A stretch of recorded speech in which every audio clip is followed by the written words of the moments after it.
हाँ प्रिय बच्चों, आज हम क्लास 10th यूपी बोर्ड जो बहुविकल्पी प्रश्न आए हैं उनको हम कराएंगे। और आपका पेपर तो अच्छा हुआ होगा और ठीक ही क्वेश्चन आए हैं। अब देखते हैं, हम क्वेश्चनों को कराते हैं। ये देखेंगे, बहुविकल्पी प्रश्न है खंड आ। इसमें टोटल 20 क्वेश्चन थे। क्या है? बहुपद 3x² + 5x + 2 के शून्यकों का योग ज्ञात करो। अब हम इसमें से देखेंगे, x² का गुणांक a होता है और x का गुणांक b, बचा वो c। ABC छांट लिए। फिर हम फॉर्मूला जानते हैं शून्यकों का योग। शून्यकों का योग होता है -b/a। ये हमारा माइनस, और यहाँ पे लगा देंगे। b की वैल्यू यहाँ से देख लेंगे और a की वैल्यू यहाँ से देख लेंगे। यही हमारा आंसर आ गया। देख सकते हैं इसे आप, ये b पार्ट सही है। अब क्वेश्चन नंबर 2 पे आ गए। समीकरण 2x + ay = 1 तथा 3x - 5y = 7 का कोई हल नहीं है, तो a का मान बताओ, इसमें से कौन होगा। अब इसमें क्या करेंगे, इन दोनों में से हम a1 b1 c1 छांट लेंगे। a1 ये रहा, b1 ये रहा, c1 ये रहा। a1 का मान हमारा कितना है 2, b1 का मान हमारा है a, c1 का मान है हमारा 1। a1 c1, a1 b1 c1 और a2 b2 c2। a2 का मान देखा हमने कितना 3, b2 का मान देखा हमने कितना -5, c2 का मान देखा ये हो गया 7। अब हम इसका फॉर्मूला जानते हैं कि कोई हल नहीं है तो क्या होता है। इनका कोई हल नहीं है, कोई हल नहीं है, तो क्या करेंगे। एक फॉर्मूला होता है a1/a2 = b1/b2 does not equal c1/c2। यह होता है। तो a1/a2 का मान रखेंगे 2/3 इक्वल b1/b2 का मान a/-5। क्रॉस मल्टीप्लाई करेंगे। क्रॉस मल्टीप्लाई करने के बाद आपका तुरंत आंसर आ जाएगा। इसका यहाँ मल्टीप्लाई कर देंगे 3a इक्वल इसका यहाँ मल्टीप्लाई कर देंगे -10। a की वैल्यू निकालेंगे, इस -10 में डिवाइडेशन हो जाएगा 3 का। यही हमारा आंसर हो गया। देख सकते हैं 10/3 सी पार्ट हमारा ओके है। अगला हम पार्ट देखेंगे। अब देखेंगे बच्चों, ये क्वेश्चन 3 है। समीकरण 2x² + 5x + 4 = 0 के मूलों की प्रकृति बताइए।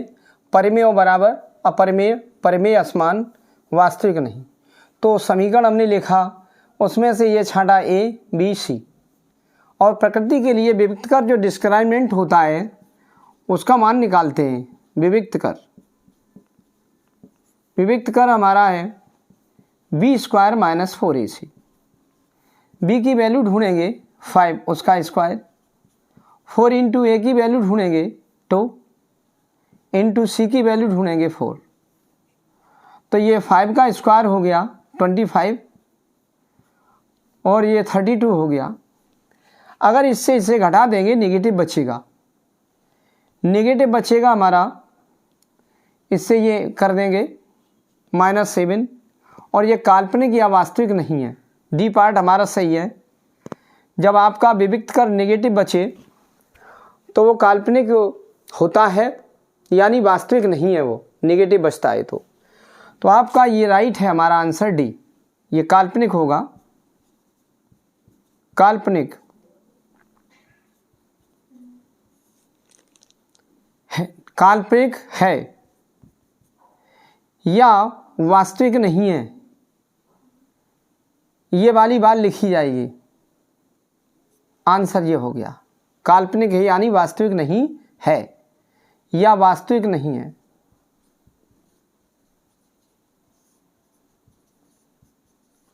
डी पार्ट आपका सही है। अब हम अगला क्वेश्चन देखते हैं। Question number 4। 4 ये लिखा हुआ है, ABCD दे रखी है 4, 9, 14, .254 का अंत से 10वां पद पूछा है। 10वां पद, अंत से 10वां पद पूछा गया है। तो देखो इसे कैसे निकालते हैं। ये क्वेश्चन बहुत अच्छा है, कंपटीशन में भी आता है ये क्वेश्चन।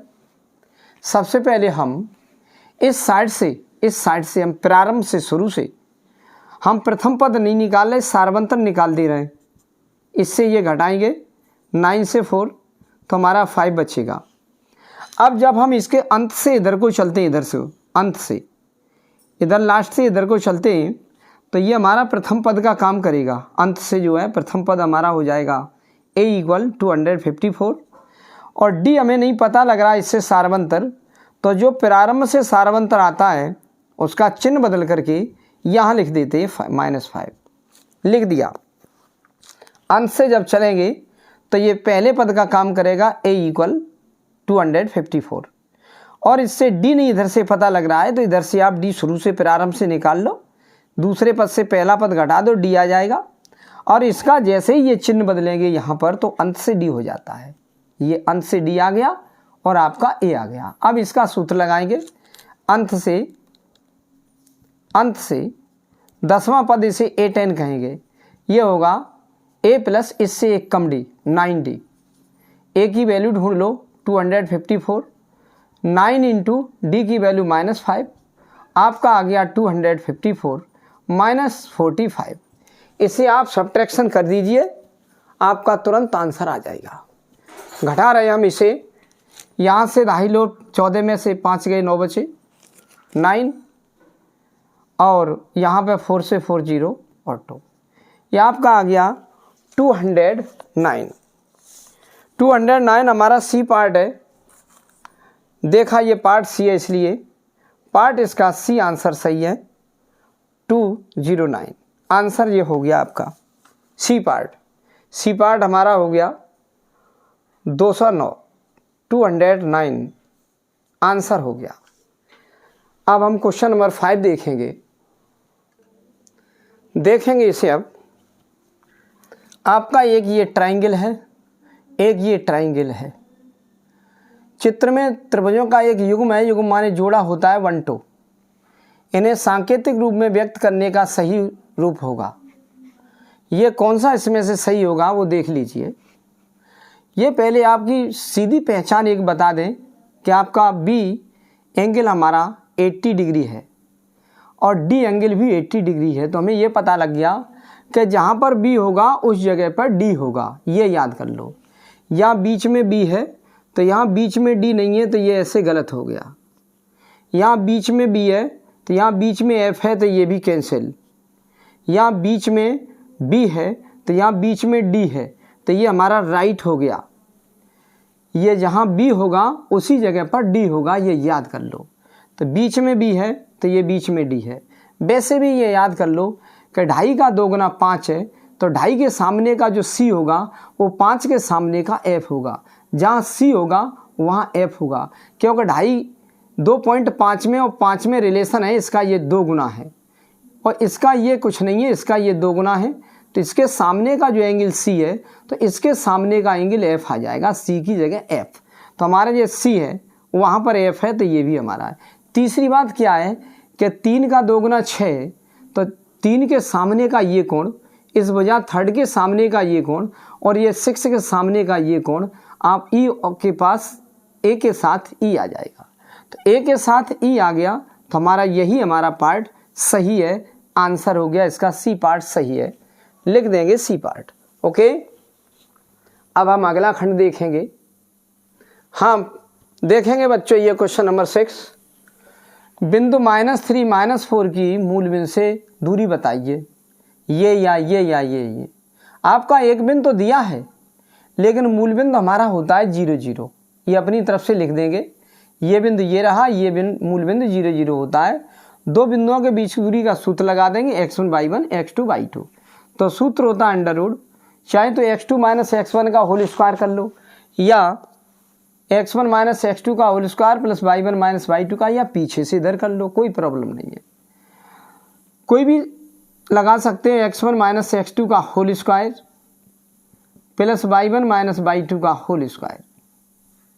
तो हम देखते हैं अंडर रूट x1 हमारा ये है -3, उसमें से ये वाला घटा देंगे 0, उसका होल स्क्वायर, प्लस इससे ये घटाएंगे -4 से घटा देंगे 0, उसका होल स्क्वायर।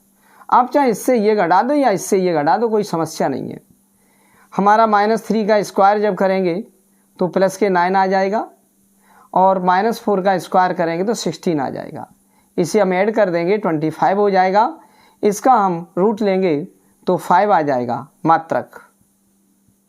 आप यहाँ देख सकते हैं कौन सा है 5, सी पार्ट हमारा सही है। इस टाइप के क्वेश्चन ऐसे कर दिए जाते हैं। मूल बिंदु से दूरी चाहिए तो मूल बिंदु 0 0 मान लिया और वहाँ से निकाल देते हैं। अगला क्वेश्चन देखते हैं। अब देखेंगे बच्चों, अब क्वेश्चन नंबर 7 है, यदि cot A का मान 3/4 हो तो sec A का मान होगा। अब cot A का मान 3/4 लिखा, एक कोण हमने ये मान लिया, ए के सामने का आपका लंब हो गया और 90 के सामने का कर्ण हो गया, बचा ये बेस हो गया आधार।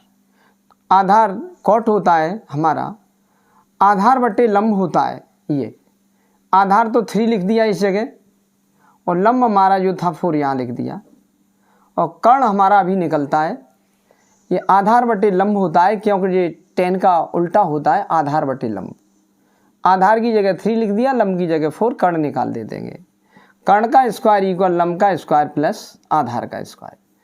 लंब हमने देखा 4 का स्क्वायर कर दिया, आधार देखा 3 का स्क्वायर हो गया, तो हमारा 4 का स्क्वायर 16 और 3 का स्क्वायर 9, ये हमारा 25 हो गया। कर्ण का स्क्वायर आ गया, कर्ण निकालेंगे तो इसका रूट ले देंगे, रूट हमारा 25 का 5 हो गया। अब आपको जो कुछ भी यहाँ निकालना उसका फॉर्मूला लगा दो। sec A का फॉर्मूला होता है आधार बटे कर्ण। आधार को ढूंढेंगे, हमारा 3 है, कर्ण को ढूंढ लेंगे 5 है। ऐसे ही हमने कर दिया। 3/5 हमारा पार्ट सी सही है। sec होता है आधार बट्टे कर्ण, नहीं कर्ण बट्टे आधार होता है। ये होता है कर्ण अपॉन आधार 20। तो कर्ण देखेंगे हमारा कितना है 5, और आधार हमारा है कितना 3। 5/3 देखेंगे पार्ट डी। डी पार्ट हमारा सही है। sec होता है कर्ण बट्टी आधार, cos होता है आधार बट्टी कर्ण, तो ये हमारा पार्ट डी आ गया 5/3। अगर ऐसे ना करो तो हमारा सेकंड मेथड क्या है, cot का हम उल्टा कर दें, tan होता है tan A, वो इसका भी उल्टा हो जाएगा 4/5। फिर एक सूत्र होता है sec square A equal 1 plus tan square A। यहाँ पे मान रख दो 1 प्लस 4/5 का स्क्वायर कर देंगे, और इक्वल 1/16/25। 3/4 था तो 4/3 हो जाएगा, 4/3। यहाँ 4/3 करेंगे, जब स्क्वायर करेंगे तो 16/9, और एलसीएम ले देंगे 9, तो 9 प्लस 16 ये हो जाएगा 25/9। जब हम इसका रूट लेंगे, sec स्क्वायर आपका निकल के आ चुका है 25/9। जब इससे रूट हटाएंगे तो आपका sec का मान आ जाएगा रूट 25/9, और इसका रूट ले देंगे 25 का 5 होता है, और 9 का हमारा 3, तो भी हमारा ये आंसर आ चुका है डी पार्ट। अब अगला क्वेश्चन देखते हैं। ये वाला क्वेश्चन बच्चों कैसे होगा, यदि tan alpha equal sin alpha हो तो अल्फा का मान होगा। इसी में से अल्फा का कोई मान होगा, ये हम रख के देख लेंगे। इन दोनों जगह दोनों पक्ष बराबर आ जाएंगे, वही आंसर हो जाएगा। तो चलो हमने ये पार्ट रख के देखा 0, यहाँ पर भी यहाँ पर भी। इसकी जगह हमने tan रखा अल्फा की जगह 0, और वहाँ पर भी हमने अल्फा की जगह 0 रखा। tan 0 का मान 0 होता है और sin 0 का मान भी 0 होता है। तो ये दोनों पक्ष बराबर आ चुके हैं, इसलिए हमारा पहला ही खंड हमारा सही है। अगर ये रखेंगे तो ये हमारा बराबर नहीं आएगा, ये रखेंगे तो भी नहीं आएगा, ये रखेंगे तो भी नहीं आएगा। 0 रखने पर हमारे दोनों पक्ष इक्वल आ जाएंगे। देखो हम और रख के दिखा दे रहे हैं कुछ, तो आपका ये पार्ट तो सही है। चलो हम 45 रख दे रहे हैं, यहाँ 45, यहाँ पर भी 45 रख दिया, तो इसका मान हमारा 1 होता है 10, 45 का मान 1 और इसका मान होता है 1/√2। ये आपस में बराबर नहीं आए तो ये हमारा 45 रॉन्ग हो गया।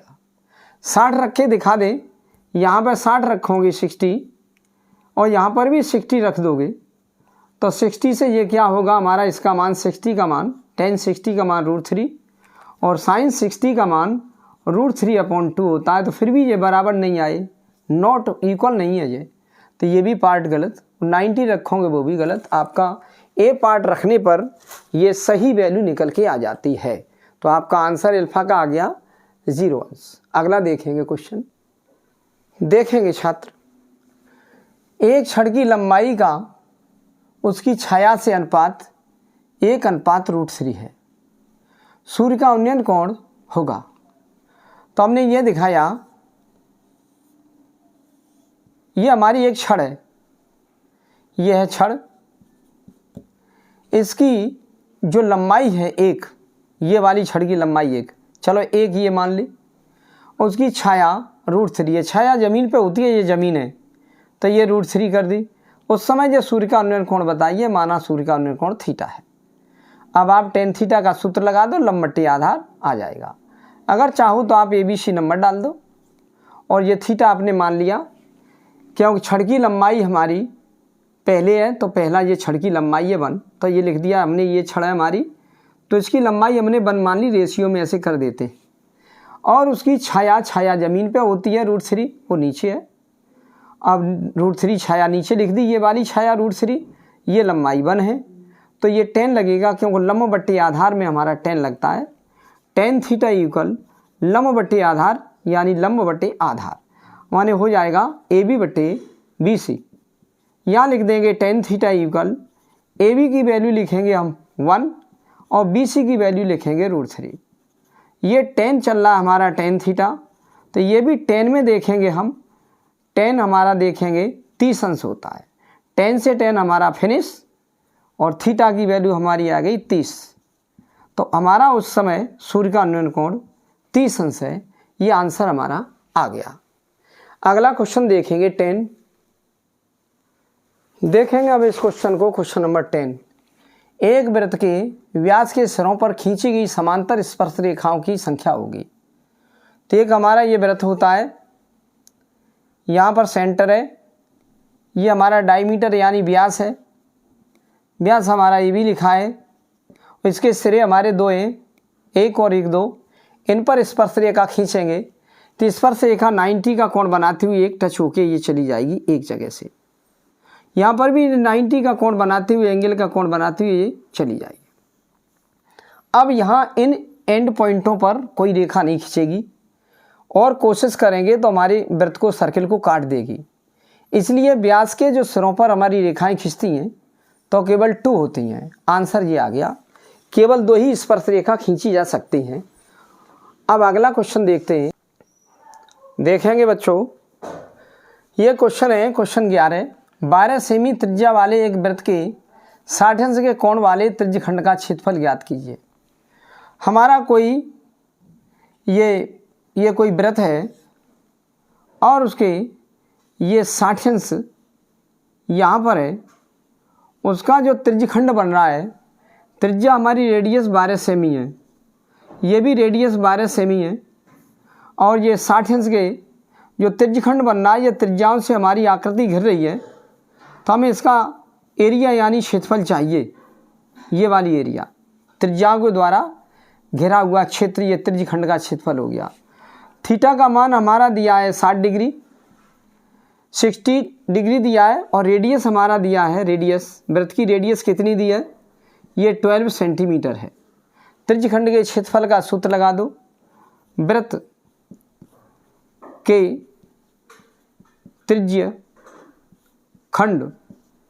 त्रिज्यखंड का क्षेत्रफल,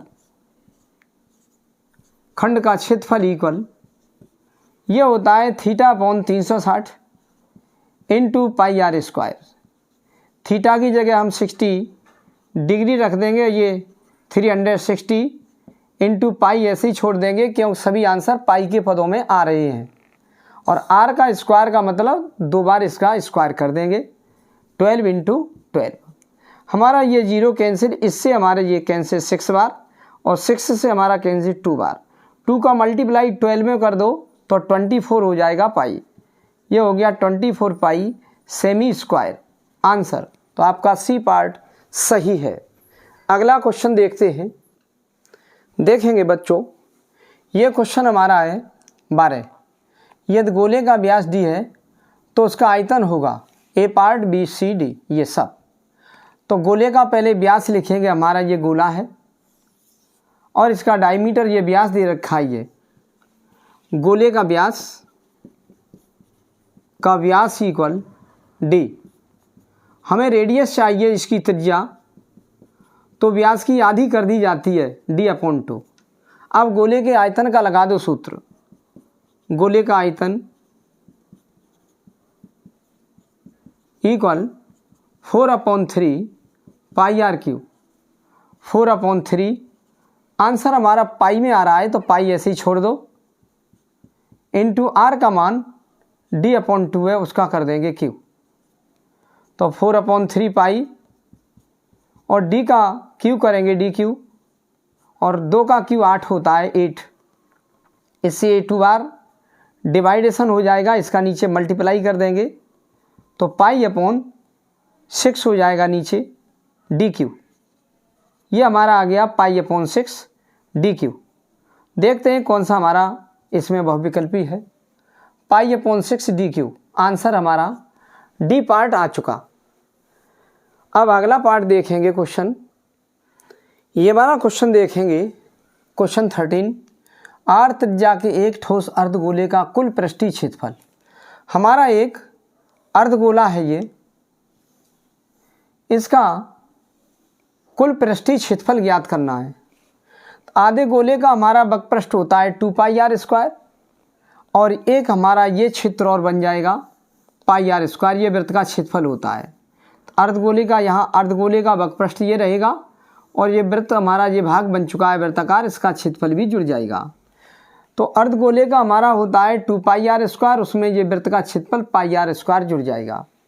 तो इसका हो जाएगा 3 पाई आर स्क्वायर, इसका 2 पाई आर स्क्वायर और इसका 3 पाई आर स्क्वायर। अर्धगोले का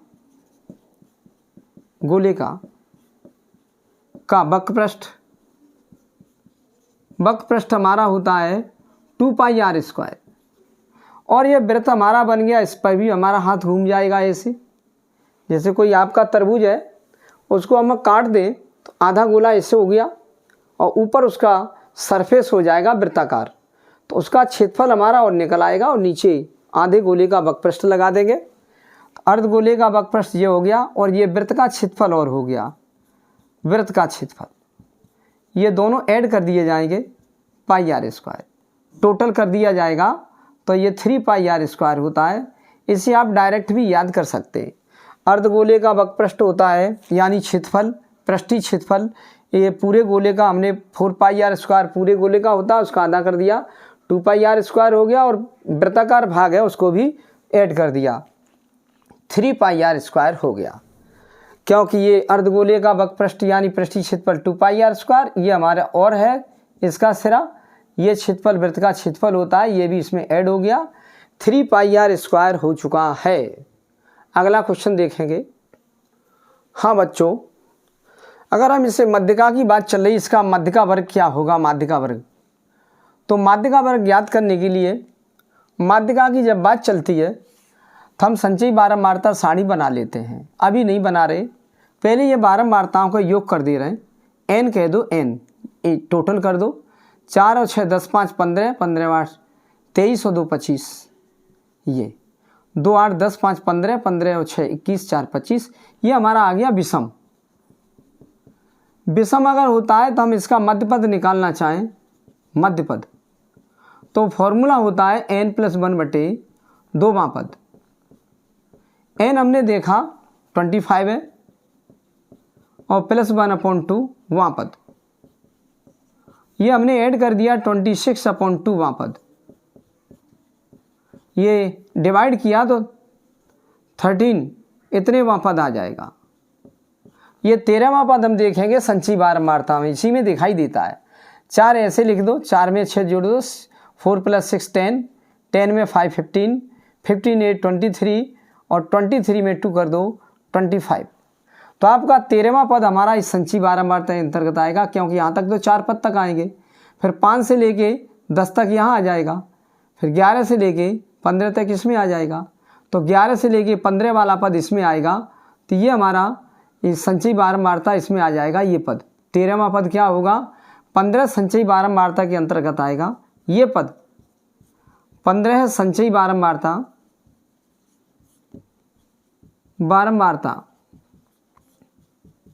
के अंतर्गत होगा,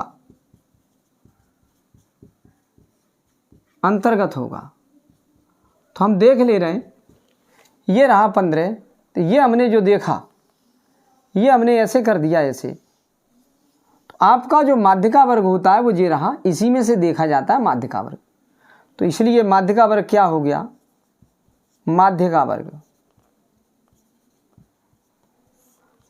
वर्ग हो गया 10 से लेके 15। ये हमारा सी पार्ट सही है, 10 से लेके 15। अब देखेंगे बच्चों क्वेश्चन नंबर 15, किसी बारंबारता सारणी के माध्य और माध्यिका क्रम से 27 और 29 है, तो इसका बहुलक होगा। तो ये तो बहुत इंपॉर्टेंट क्वेश्चन है, बहुत से कंपटीशन में ये सूत्र लिखने के लिए केवल आता है, केवल सूत्र हमारा ये कौन सा सही है। आपका ये भी क्वेश्चन कंपटीशन में आता है, बहुत इंपॉर्टेंट क्वेश्चन है बोर्ड के लिए तो है ही, आगे आपका जो आपकी कंपटीशन होते हैं उनमें भी ये क्वेश्चन आता है। तो सूत्र होता है बहुलक इक्वल 3 का माध्यिका में मल्टीप्लाई कर देते हैं, 3 × माध्यिका -2 × समांतर माध्य, ये कर देते हैं।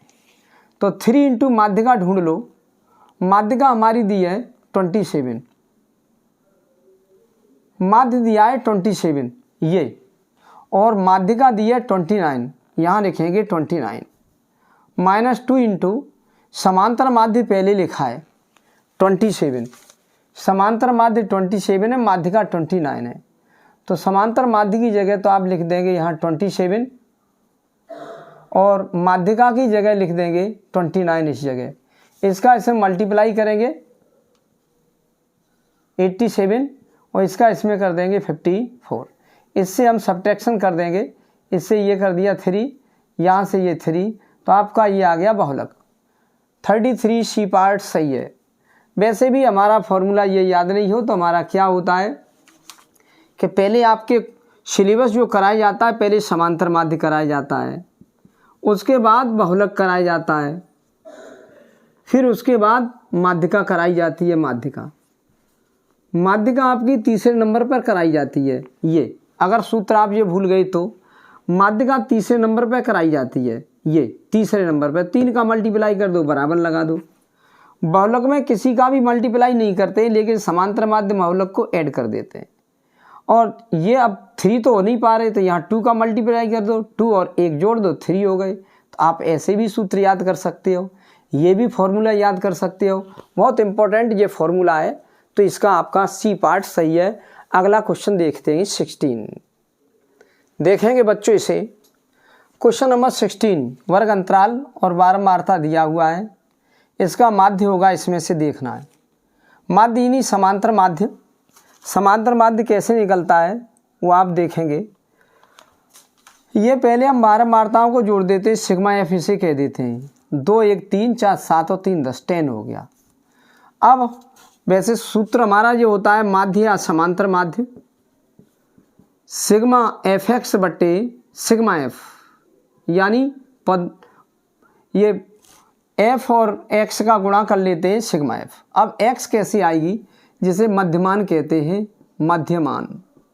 मध्यमान को हम एक्स कह देते हैं।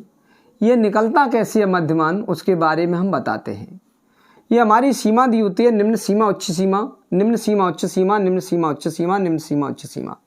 इन सीमाओं को निम्न और उच्च को जोड़ के आधा कर देते हैं।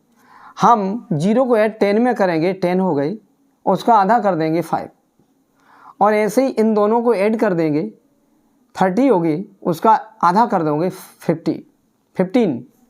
ये 10 का हमारा अंतर चल रहा है, 10 का अंतर। तो 5 में 10 ऐड कर दो 15, 15 में 10 ऐड कर दो 25, और 25 में ऐड कर दो 10, तो 35 हो गया। क्योंकि इसका 30 और 40 जोड़ोगे 17 का आधा 35, 20 और 30 को जोड़ोगे 50 का आधा 25, 10 और 20 को जोड़ोगे 30 का आधा 15, और 0 में 10 जोड़ोगे 10 का आधा 5। ये मध्यमान होता है। अब हम fx का मल्टीप्लाई कर देते हैं, मल्टीप्लाई करेंगे, उसी को ऐड कर देंगे। 5 दूनी 10, 15 एकन 15, 25 चौक 100, और 35 या 105, 3 पंजे 15 की 5, और 3 तरक 9 1 10, इसे जोड़ेंगे, सिग्मा fx हो जाएगा। ये 5 5 10 हो गए, और 1 और 1 2 और 1 3, ये 1 3 हो गया और 2, इतना हो गया। तो हमारा ऊपर तो सिग्मा fx आ जाएगा 230 अपॉन सिग्मा f 10 है, और 10 से ये डिवाइडेशन हो गया, 1 का डिवाइडेशन कर दो 23। ये हमारा माध्य है, तो हमारा आंसर आ गया बी। अगला हम क्वेश्चन देखते हैं 17 है। अब देखेंगे बच्चों इसे, एक अधिवर्ष में 53 सोमवार होने की प्रायिकता होगी। वैसे तो ज़्यादातर अधिकांश ये रविवार की आती है कि 53 रविवार होने की प्रायिकता ज्ञात करो, लेकिन ये चेंज कर दिया क्वेश्चन। खैर कोई बात नहीं, कोई भी आपका दिन हो, सोमवार हो, मंगलवार हो, बुधवार हो, बृहस्पतिवार हो, शुक्रवार हो, शनिवार हो, रविवार हो, कोई भी दिन हो, उसकी पूछी जाए तो क्या करते हैं। एक अधिवर्ष अंग्रेजी में कहते हैं लीप ईयर, उसमें 366 दिन होते हैं। लीप ईयर में 366 दिन होते हैं, और एक साधारण वर्ष में 365 दिन होते हैं। जो आपकी साधारण वर्ष होती है उसमें 365 दिन होते हैं, और जो लीप ईयर होती है उसमें 366 दिन होते हैं, जिसे अधिवर्ष कहते हैं। एक अधिवर्ष या लीप ईयर, अधिवर्ष, एक अधिवर्ष जिसे लीप ईयर को कहते हैं, लीप ईयर, लीप ईयर यानी लीप वर्ष, क्या उसमें 360 दिन, 366 दिन होते हैं, 366 दिन। और कोई भी दिन हमारा आए, सोमवार, मंगलवार, रविवार, कुछ भी आए, वो 7 दिन के अंतर्गत आता है, 7वें दिन आता है वो। ओके, तो कोई भी दिन अगर आता है तो 7-7 दिन का अंतर होता है उसका, तब तो 7 का हम डिवाइडेशन इसमें कर देंगे, इसमें तो कितने हमारे सोमवार बन जाएंगे। 7 से डिवाइडेशन कर दिया 366 को, ये हमारा बच्चा यहाँ पे 1, और ये इस बार चला गया, ये 2 दिन बचे, यहाँ पर 2 दिन शेष हो गए, और वो 2 दिन हमारे देखते हैं, ये तो हमारा 52, तो अगर यहाँ सोमवार पूछा है तो 52 सोमवार हो गए, अगर रविवार पूछता तो 52 रविवार हो गए, या शनिवार पूछता तो 52 शनिवार हो गए, या मंगलवार पूछता तो 52 मंगलवार हो गए। तो आपके ये पूरे के पूरे हो गए 52, तो सोमवार हो गए आपके सोमवार, और लेकिन 2 दिन हमारे बचे शेष। अब शेष ये 2 दिन क्या हो सकते हैं, पूछी 53 रविवार की, तो 53 सोमवार की ये प्रायिकता, तो 52 तो हमारे सोमवार आ चुके, 366 में हमारे 12 सोमवार आ जाएंगे, लेकिन 2 दिन शेष बचे। अब ये 2 दिन हो सकते हैं, 2 दिन हो सकते हैं। नंबर 1, या तो आप सोमवार से स्टार्ट कर दो, रविवार से स्टार्ट कर दो, किसी भी दिन से स्टार्ट कर दो। नंबर 1, अगर पहला दिन सोमवार हुआ तो उसका अगला दिन मंगलवार हो जाएगा, और अगर दूसरा पार्ट, अगर मंगलवार पहला दिन हुआ तो दूसरा दिन बुधवार हो जाएगा। तीसरा हमारा क्या है, अगर पहला दिन हमारा 2 दिन बुधवार, पहला दिन हो गया बुधवार, तो अगला हो जाएगा बृहस्पतिवार। और चौथा हमारा है पार्ट, अगर पहला बृहस्पतिवार है तो दूसरा हो जाएगा हमारा शुक्रवार। अगर 5वां पार्ट देखते हैं तो अगर पहला दिन हमारा शुक्रवार है तो दूसरा दिन हमारा हो जाएगा शनिवार। और अगर हमारा 6वां देखते हैं पार्ट, अगर हमारा पहला दिन शनिवार है तो अगला हमारा हो जाएगा रविवार। अगर पहला दिन हमारा शनिवार पड़ रहा है शनिवार, तो अगला दिन हो जाएगा रविवार। अगर 7वां पॉइंट हमारा बना, अगर हमारा रविवार है पहला रविवार, तो उसका अगला दिन हो जाएगा हमारा सोमवार। अब नहीं रिपीट होगा सोमवार। अब अगला करना चाहे तो सोमवार आ जाएगा, तो फिर ये पोजीशन मिल जाएगी। तो इसलिए 2 दिन हमारे बचे, वो 2 दिन हो सकते हैं, या तो सोमवार मंगलवार, या मंगलवार बुधवार, या बुधवार बृहस्पतिवार, या बृहस्पतिवार शुक्रवार, या शुक्रवार शनिवार, या शनिवार रविवार, या रविवार सोमवार, ये हो सकते हैं। अब हम 8वां पार्ट करना चाहें तो हम कहेंगे सोमवार मंगलवार, तो हमारा रिपीट हो गया सोमवार मंगलवार, रिपीट हो गया वो दिन। तो ये रिपीट हो गया तो ये वाला हमारा कट हो जाएगा। तो हमारे यहाँ से लेके यहाँ तक कुल ढंग कितने हो गए? कुल ढंग बने हमारे 7, 1 2 3 4 5 6 7 हो गए कुल ढंग। और उसमें अनुकूल ढंग देखो, एक सोमवार ये आ रहा है, एक सोमवार यहाँ आ रहा है। तो हमारे ये सोमवार की 2 परिस्थितियाँ हो गई, इस जगह पर। तो हमारे अनुकूल ढंग 2 हो गए, यहाँ पर भी, ये सोमवार अनुकूल ढंग 2 हो गए, ये और ये। तो हो गए अनुकूल ढंग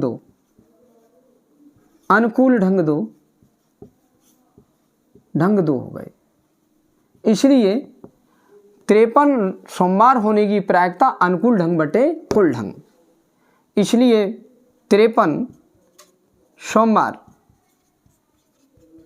होने की प्रायिकता इक्वल अनुकूल ढंग बटे कुल ढंग। अनुकूल जो हमारे फेवर में, अनुकूल ढंग अपॉन कुल ढंग। अनुकूल ढंग हमें मालूम है, जो फेवर में हमारे 2 पढ़ रहे हैं, और कुल ढंग हमारे 7 है। हमारी ये प्रायिकता निकल आई 2/7। अगर लीप वर्ष नहीं होती है, अधिवर्ष नहीं होती है, तो हमारा 1/7 होता है, वो भी किसी समय बता देंगे। तो हमारे ये क्वेश्चन ऐसे कर दिया जाता है, एक अधिवर्ष जिसे लीप वर्ष कहते हैं 366 दिन होते हैं। यहाँ पर कोई भी दिन पूछा जाए तो 7 दिन बाद आता है, तो 7 से हमने डिवाइडेशन कर दिया। तो सोमवार हमारे 52 हो चुके हैं, लेकिन 53 की पूछी है, तो 53 हमारा इसमें आएगा सोमवार। तो ये 2 दिन बचे, शेष 2 दिन हो सकते हैं सोमवार मंगलवार, मंगलवार बुधवार, बुध बृहस्पति शुक्र, शुक्रवार शनिवार रविवार सोमवार। तो एक सोमवार यहाँ आ गया, एक यहाँ आ गया। फिर अगर सोमवार मंगलवार यहाँ आता है 8वां, तो रिपीट हो जाएगा, वो छोड़ो। कुल हमारे ढंग हो गए 7, और उसमें अनुकूल एक ये रहा 2 है, अनुकूल ढंग 2। इसलिए 53 सोमवार होने की प्रायिकता अनुकूल ढंग बटे कुल ढंग 2/7, ये कर दिया जाता। अब अगला देखेंगे 18 क्वेश्चन। अब इस क्वेश्चन को देखेंगे, 2 मित्रों का जन्म सन 2020 में हुआ था।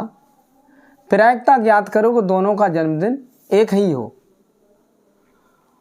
तो सबसे पहले ये सन का बहुत मेन पॉइंट होता है कि सन कौन सी है, और वो सन देखते हैं वो लीप ईयर है या आपकी यानी अधिवर्ष है या साधारण वर्ष है। साधारण अगर वर्ष होगी तो उसमें 365 दिन होंगे, और लीप वर्ष जिसे अधिवर्ष कहते हैं उसमें 366 दिन होते हैं। तो पहले पता कैसे लगता है, जिस सन में 4 का डिवाइड हो जाए, पूरा का पूरा डिवाइडेशन हो जाए, तो वो लीप ईयर होती है, उसमें 366 दिन होते हैं। और जिसमें पूरा का पूरा डिवाइडेशन 4 का भाग नहीं जाए, तो वो एक साधारण वर्ष होती है, उसमें 365 दिन होते हैं। तो देखिए क्या करते हैं हम, इसमें जो 2020 चल रहा है उसमें हम 4 से डिवाइडेशन कर देंगे, 4 से 4 का भाग दे के देखते हैं। और यहाँ पे उतारा 2 का लिया, भाग नहीं जाता, भाग टूटी बिंदी, फिर 20 हो गए, 4 पंजे 20। पूरा का पूरा हमारा भाग चला गया। जिस सन में पूरा भाग चला जाता है वो लीप ईयर होती है। इसलिए सन 2020 एक लीप वर्ष है, माने अधिवर्ष है, लीप वर्ष है। तो हम क्या जान गए, इसलिए इसमें कितने वर्ष होंगे, वो दिन कितने होंगे, 366। इसलिए इस लीप वर्ष में 366 दिन होंगे। 2020 में कुल दिन कुल दिन होंगे हमारे 366 ये। और अगर बच्चों का जन्मदिन एक ही हो, जैसे बच्चों का जन्मदिन एक कब होगा, जब वो एक ही दिन जन्म लेंगे, तब अलग अलग दिन नहीं, एक ही दिन जन्म लेंगे, तो अनुकूल ढंग हमारा आ गया 1। कोई भी दिन हमारा एक निश्चित होगा, वो अनुकूल ढंग 1 आ गया। तो क्या है, एक ही दिन जन्मदिन हो, मित्रों का जन्मदिन दिन एक ही हो, तो वह एक दिन होगा, कोई भी हो एक दिन होगा। तो आपका ये हो गए अनुकूल ढंग। इसलिए अनुकूल ढंग इक्वल 1। इसलिए दोनों का एक ही दिन होने की प्रायिकता बराबर अनुकूल ढंग बटे कुल ढंग। ये कुल दिन है वो, इसलिए एक ही दिन जन्मदिन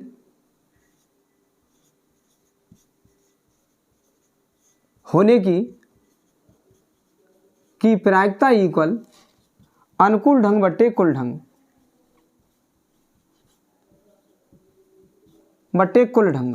अनुकूल ढंग आप देख लो, अनुकूल ढंग तो एक होता है और कुल ढंग हमारे 366 हो गए। ये हमारा आंसर आ गया, ये हमारी राइट है। अगर 4 का भाग नहीं जाता तो उसमें 365 दिन होते, तो प्रायिकता हमारी 1/365 हो जाती। ओके, अब हम अगला क्वेश्चन देखते हैं। इसे देखेंगे क्वेश्चन नंबर 19। 2 बिंदु 2,3 और 4,1 के बीच की दूरी बताओ। ये तो बहुत सिंपल है, लगभग हर बच्चा कर देता है। आपके 2 बिंदु हैं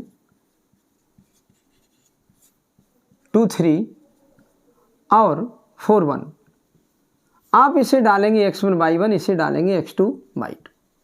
आप कोई भी सूत्र लगा दो, डिस्टेंस इक्वल रूट, चाहे तो x2 माइनस x1 लिख दो, चाहे x2 माइनस x1 का whole square plus y2 minus y1 का होल स्क्वायर।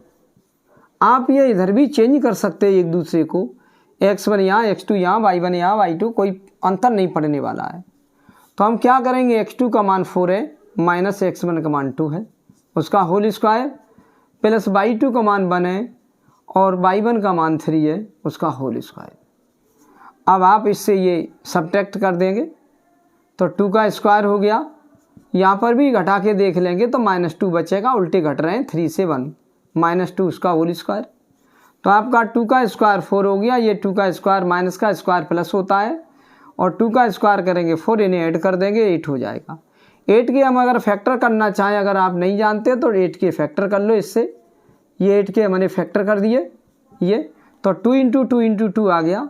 जब हम वर्गमूल लेते हैं तो 2 लोगों का जोड़ा बनता है, तो ये जोड़ा बन गया। इसका वर्गमूल ही एक बार लिखा जाता है, इसका वर्गमूल जोड़ा नहीं है, तो ये रूट में ही बंद हो जाएगा मात्रक। ये दूरी होती है 2 बिंदुओं के बीच की दूरी। तो आपका आ गया सी पार्ट 2√2। अब बहुविकल्पी का लास्ट क्वेश्चन देखिए 20। हाँ, ये लास्ट हमारा क्वेश्चन है। निम्नलिखित में अपरिमेय संख्या होगी √25, √81, 5/3, 5 + √2। अब यह है कि किसी संख्या का यदि हम वर्गमूल ले सकें तो वो संख्या परिमेय होती है। जैसे 25 का वर्गमूल 5 है, तो ये हमारी संख्या परिमेय होती है। परिमेय संख्या क्या है, जिसका हम वर्गमूल ले सके, परिमेय हो गई। तो हम √81 का भी ले सकते हैं, इसका वर्गमूल 9 होता है, तो ये भी परिमेय हो गई। और एक बात यह है कि सभी भिन्न वाली संख्याएं परिमेय होती हैं जब ये किसी से ये डिवाइड नहीं होनी चाहिए। P/Q के रूप में लिखी हुई है, तो ये भी परिमेय हो गई। 5/3 भी परिमेय हो गई। ये क्यों कि ये संख्या हमारी भिन्न के रूप में, ये P/Q के रूप में है, ये किसी से डिवाइड नहीं हो रहे। ये P और Q से अभाज्य संख्या होनी चाहिए, ये दोनों एक ही, किसी से कटनी नहीं चाहिए।